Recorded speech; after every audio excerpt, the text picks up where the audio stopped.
အပိုင်းနှစ်ရဲ့အစမှာဆိုရင်တော့ကလေးဘွားတော်ကစာကြည့်တိုက်တစ်ခုမှာပျော်ရွှင်စွာအတူစာဖတ်နေကြတဲ့ကဖကာနဲ့မီနာတို့ကိုတွေ့ရမှာပဲဖြစ်ပါတယ်။မီနာကကာတွန်းစာအုပ်အဖတ်များပြီးစိတ်ကူးရင်ဆန်လွန်းတဲ့ကဖကာရဲ့အဖြစ်ကိုသဘောကျစွာရီမောနေခဲ့တာဖြစ်ပြီးတော့ကဖကာကတော့သူ့ကိုယ်သူအရန်ရှက်နေခဲ့တာပါ။မီနာကငါတို့နှစ်ယောက်အတူတူရှိနေရင်ဘယ်အရာကိုမှမကြောက်တော့ဘူးလို့ကဖကာကိုပြောလိုက်ပါတယ်။သူမရဲ့စိတ်ထဲမှာကဖကာဟာသူမအတွက်တကယ်အားကိုးစရာကြီးဖြစ်နေခဲ့တာဖြစ်ပါတယ်။လက်ရှိအချိန်မှာတော့အဖွဲ့ခေါင်းဆောင်ဖြစ်သူမီနာကစေးရုံမှာကန်ကျူတကောင်ကိုခြေရာခံမိထားပြီးပြည်သူတွေကိုအန်ဒီယန်မပြုတ်နိုင်ခင်တွားရောက်ရှင်းလင်းရမှာဖြစ်ကြောင်းတပ်ဖွဲ့ဝင်တွေကိုညွှန်ကြားနေခဲ့ပါတယ်။နိုင်ငံပိုင်သတင်းဌာနတွေကလည်းယိုကိုဟာမာမှာကန်ကျူအသေးစားတကောင်ပေါ်ပေါက်လာခဲ့တယ်ဆိုတဲ့အကြောင်းကြေညာထားခဲ့ပြီးတော့ဒီနေရာစီကိုတိုက်ခတ်ရေးအဖွဲ့ဝင်တွေကအများဆုံးချီတက်သွားခဲ့ပါပြီ။မြို့သူမြို့သားတွေကလည်းလုံခြုံတဲ့နေရာမှာပုန်းခိုနေကြဖို့နဲ့အိမ်ထဲမှာနေမယ်ဆိုရင်လည်းတကားတွေကိုတေချာပိတ်ထားကြဖို့မြို့နယ်မှာအချက်ပေးသံတွေထပ်ပေါ်နေပါတယ်။စေယုံမှာဆိုရင်တော့ကန်ကျူကြီးကိုမျက်မြင်ကိုတွေ့ကြုံတွေ့လိုက်ရတဲ့အဖိုးကြီးဟာလည်းအရန်ကိုထိတ်လန့်နေခဲ့ပြီးအီချီခါဝါကလည်းကြံရမရဖြစ်ကကျွန်တော်တို့ကိုအထင်လွဲနေတဲ့အကြောင်းသက်သေပြကြမယ်လေလို့ပြောလိုက်ပါတယ်။ပြီးတာနဲ့ကန်ကျူဖြစ်နေတဲ့ကဖကာကိုပြောင်းလိုက်လေလို့ပြောလိုက်တဲ့အတွက်ကဖကာကလည်းအတတ်နိုင်ဆုံးအချိုးသားဆုံးဖြစ်အောင်ပြုံးပြနေခဲ့ပေမဲ့အဖိုးကြီးကတော့ကြောင်လုံးလို့သတိလှစ်သွားခဲ့ပါတယ်။ကဖကာကနေရန်ကိုကင်လိုက်ရင်အစင်ပြေရလားလို့မေးလိုက်တဲ့အချိန်မှာပဲသူကင်ထားတဲ့နေရန်ကြီးကချက်ချင်းပြိုကျသွားခဲ့ပါတယ်။တကယ်တော့ကဖကာမာကလူတယောက်ရဲ့အင်အားမျိုးရှိမနေတော့ပဲကင်ကျူတကောင်လိုတန်မာလာပြီးဖြစ်တဲ့အတွက်ကြောင့်အခုလိုမျိုးနည်းနည်းလေးထိလိုက်တာနဲ့အများကြီးပျက်စီးသွားခဲ့ရတာဖြစ်ပါတယ်။တခြားအခန်းမှာရှိနေတဲ့စေယုံတက်နေတဲ့လူနာတွေဟာလည်းနေရန်ကြီးပြိုကျသွားတဲ့အတန်ကြောင့်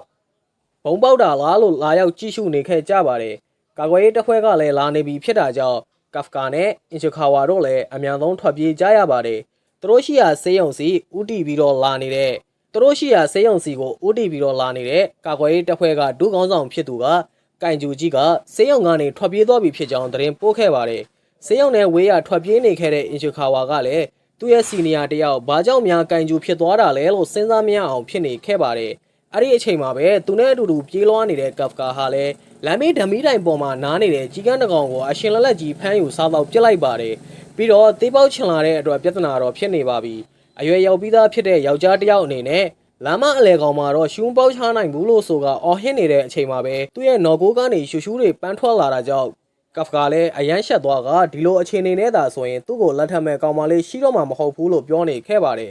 ်ဒီလိုဆိုရင်တော့ကာကွယ်ရေးအဖွဲ့ထဲကဝင်လို့ရနိုင်သေးလားလို့မေးလိုက်တဲ့အခါအီရှီခါဝါကလည်းစိတ်တော့မကူးနဲ့တော့လို့ဆိုတာတားမြင်လိုက်ပါတယ်ဒီလိုပုံစံတိုင်းသာဆိုရင်သူဟာကာကွယ်ရေးတပ်ဖွဲ့တွေကိုဘယ်တော့မှဝင်ခွင့်ရတော့မှာမဟုတ်ဘူးဆိုပြီးကဖကာကဝမ်းနဲ့သွားခဲ့ရပါတယ်အဲ့ဒီအချိန်မှာပဲအီရှီခါဝါကကန့်သက်ထားတဲ့အဆောက်အုံတစ်ခုကိုတွေ့သွားခဲ့ပြီးကဖကာကိုအထက်ကိုခေါ်သွားခဲ့ပါတယ်ဒီနေရာကသူတို့အတွက်ပုံခုဖို့အတွက်အလောင်းချုံဆုံးပဲဖြစ်မှာပါအထက်ကိုဝင်ဖို့အတွက်စ조사နေတဲ့အချိန်မှာပဲတခုခုကမြေကြီးတဲကနေတိုးထွက်လာတာကိုကဖကာအာယုံခံမိလိုက်ပါတယ်ကန်ကျူတကောင်ထွက်လာတာဖြစ်ပြီးကဖကာတို့ကိုတိုက်ခိုက်ခဲ့တဲ့အကောင်နဲ့ပုံစံအတူတူပဲဖြစ်ပါတယ်ကံကောင်းတာတစ်ခုကကဖကာကိုတွေ့ကြတဲ့ကကာကွယ်ရေးသတိပေးချက်တွေထုတ်ပြန်ထားပြီးဖြစ်တဲ့အတွက်ပြည်သူတွေအနေနဲ့လုံခြုံရာနေရာမှာပုံခုပြီးသားဖြစ်မှာပါတနေရာမှာဆိုရင်တော့ကောင်မလေးတယောက်ကအပြင်းထန်အော်ဟစ်ငိုကြွေးနေခဲ့ပါတယ်သူမရဲ့အမေဖြစ်သူဟာလည်းအပြက်စီးတွေအောက်မှာပြီးနေတာဖြစ်ပြီးအသစ်ထွက်ပေါ်လာတဲ့ကန်ကျူကသူမတို့ကိုတိုက်ခိုက်တော့မှာဖြစ်ပါတယ်ကန်ကျူကသူတို့ကိုရှာတွေ့သွားတဲ့အချိန်မှာပဲကဖကာကရောက်လာကအဆိုပါကန်ကျူကြီးကိုသူ့လက်သီးနဲ့အားကုန်ထိုးချလိုက်ပါတယ်သူ့လက်သီးချက်ကြောင့်ကန်ကျူကြီးဟာအဝေးဆုံးကိုလွှင့်ထွက်သွားကခလေးမလေးလည်းကဖကာကိုအန်ဩစွာနဲ့ငေးကြည့်နေခဲ့ပါတယ်ကဖကာကခလေးမလေးကိုပြုံးပြလိုက်ပြီးတော့အငိုတိတ်ဖို့ကြိုးစားခဲ့ပေမဲ့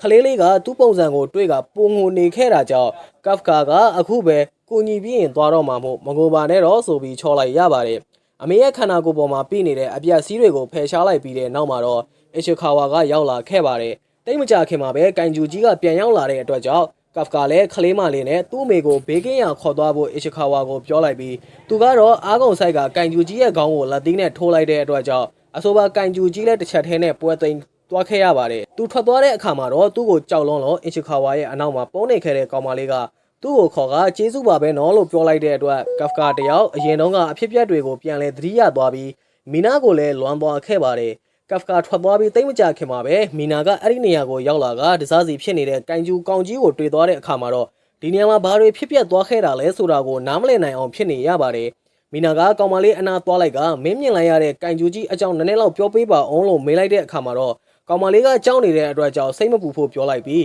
ကန်ကျူတွေအားလုံးကိုရှင်းပြပေးမယ်လို့ဂရုပေးလိုက်တဲ့အခါမှာတော့ကလေးမလေးကသဘောကောင်းတဲ့ကန်ကျူဦးလေးကြီးကိုတော့ဘာမှမလုပ်ပါနဲ့နော်လို့ပြန်ပြောခဲ့တာကိုတွေ့ရပါတယ်ကောင်မလေးရဲ့စကားကြောင့်မီနာလည်းအရန်အံ့ဩသွားခဲ့တာကိုတွေ့ရပြီးတန်ရှင်းရင်ဝန်ထမ်းတွေဟာကန်ကျူနံပါတ်8အကြောင်း TV ကထုံးလင်းနေတာကိုကြည့်ရှုနေခဲ့ကြပြီးတော့တတ်တော်ကြီးကိုအခုချိန်ထိမမိသေးဘူးလားလို့မေကွန်ထုတ်နေခဲ့ပါတယ်အဖြစ်အပျက်တွေအားလုံးကိုအစကနေအဆုံးသိထားတဲ့အင်ချခါဝါကတော့ကိစ္စတွေကပိုပြီးတော့ရှုပ်ထွေးလာပြီဆိုတာကိုသိနေခဲ့ပါတယ်။၃လကြာပြီးတဲ့အချိန်မှာကောက်ကာဟာကာကွယ်ရေးတပ်ဖွဲ့တွေလက်ထဲကနေလွှတ်မြောက်လာနိုင်တဲ့တကောင်ထဲတော့ကင်ဂျူဖြစ်လာခဲ့ပါတယ်။အဲ့ဒီအချိန်မှာသူတို့လူကြီးကအင်ချခါဝါနဲ့ကဖကာတို့စီကိုမေးလ်ရောက်လာတဲ့အကြောင်းအသိပေးလိုက်တဲ့အခါမှာတော့အားလုံးကဒါဟာကဖကာတယောက်နှစ်တိုင်းဝင်ဖြေနေကြကာကွယ်ရေးတပ်ဖွဲ့ရဲ့ဆောင်မှုပွဲပဲဖြစ်မယ်လို့မှတ်ချက်ချလိုက်ပါတယ်။ဒီလိုနဲ့အင်ချခါဝါဟာကဖကာစီကိုမေးလ်ယူသွားပေးတဲ့အချိန်မှာတော့အလောက်ထဲကိုအစောကြီးရောက်နေတဲ့ကဖကာတယောက်ကင်ဂျူပုံစံပြောင်းနေတာကိုတွေ့လိုက်ရတဲ့အတွက်နည်းနည်းပါးပါးဂယူးဆိုင်ဆမ်းမအောင်လို့စူပူချိန်မောင်းလိုက်ပါတယ်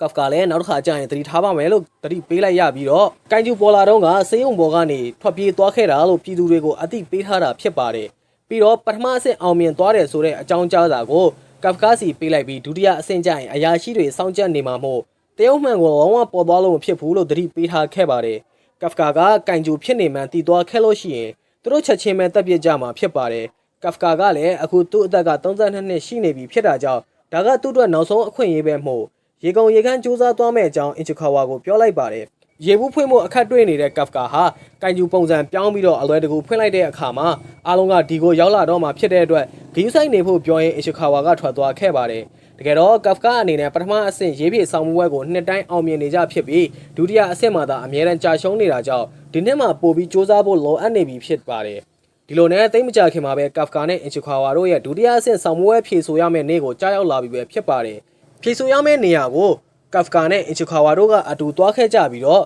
ကားပါကင်နံပါတ်55မှာကားကိုရက်ကအောက်ကိုဆင်းလာလိုက်ကြပါတယ်ကာကွယ်ရေးတပ်ဖွဲ့ကဒီနေရာကိုစစ်တပ်နဲ့ခွဲဝေသုံးစွဲနေတာဖြစ်ပြီးဒီကနေဆောင်ပွဲလာဖြစ်မဲ့သူတွေအတွက်လည်းအရာရှိတွေကစောင့်ကြပ်နေကြမှာဖြစ်ပါတယ်ပြိုင်ပွဲဝင်အသီးသီးကလည်းဒီနေရာကိုရောက်ရှိလာကြပြီဖြစ်တာကြောင့်စိတ်လှုပ်ရှားနေတဲ့ကဖကာကဘာမှကြောက်စရာမရှိဘူးလို့ဆိုကသူ့ကိုယ်သူပြန်လည်အားပေးနေတာကိုတွေးခဲ့ရပါတယ်အထဲကိုဝင်ဖို့လုံးနေတဲ့အချိန်မှာပဲကဖကာကိုအနောက်ကနေပြီးတော့ဦးလေးကြီးလို့ခေါ်နေတဲ့ကလေးမလေးတယောက်ကိုတွေးလိုက်တဲ့အချိန်မှာကဖကာကသူ့အသက်က32နှစ်ပဲရှိသေးတာကြောင့်အခုချိန်ထိဦးလေးကြီးတော့မဟုတ်သေးဘူးလို့ဒေါသထွက်စွာပြန်ပြောလိုက်ပါတယ်စပင်းဝါရောင်နဲ့ကောင်မလေးကတော့သူဘာပြောခူးမဆိုင်ပဲသူမကသူတို့ကားရထားတဲ့နေရာမှာကားပါကင်ထိုးကျင်တဲ့အတွက်ကြောင့်နေရာဖယ်ပေးဖို့ပြောလိုက်ပါတယ်ကဖကာကလည်းနေရာအလှုပ်တွေအများကြီးရှိနေတာကိုဘာဖြစ်လို့ဒီနေရာမှာပဲကားရက်ချင်တာလဲလို့မေးလိုက်တဲ့အခါမှာတော့ကောင်မလေးကဒီနေ့အတွက်သူ့ရဲ့ lucky ကဏ္ဍက55ဖြစ်တာကြောင့်လို့ပြောလိုက်ပါတယ်စိတ်မရှိတော့တဲ့ကောင်မလေးကသူ့ဘာသာသူပဲရွှေ့လိုက်မယ်လို့ပြောလိုက်ပြီးကားကိုလက်တစ်ဖက်ထဲနဲ့မှကအဝေးကိုပစ်ထုတ်လိုက်တာကိုကြည့်ပြီးတော့သူတို့နှစ်ယောက်အရန်ကိုအံ့အားတင့်သွားခဲ့ပါတယ်ကောင်မလေးကသူ့ရဲ့နာမည်ဟာရှင်နိုမာယာခေခိုဖြစ်ကသူ့ရဲ့ဝါသနာကတော့ကင်ဂျူတွေကိုတက်ရတာပဲလို့ပြောပြလိုက်ကကဖကာအနာကိုကတ်လာရင်ဦးလေးကြီးစီမှာကင်ဂျူအနံ့ရတယ်ဆိုတာကိုရောသတိထားမိရဲ့လားလို့မေးလိုက်ပါတယ်ကောင်မလေးရဲ့မေကွန်ကြောင့်သူတို့နှစ်ယောက်စလုံးအရန်ကိုလန်သွားခဲ့ကြပြီးတော့တယောက်ကိုတယောက်ကြီးနေခဲ့ကြရင်းနဲ့ပဲအပိုင်းနှစ်လေးဟာလည်းဒီနေရာမှာတင်ပြီးဆုံးသွားခဲ့ပြီဖြစ်ပါတယ်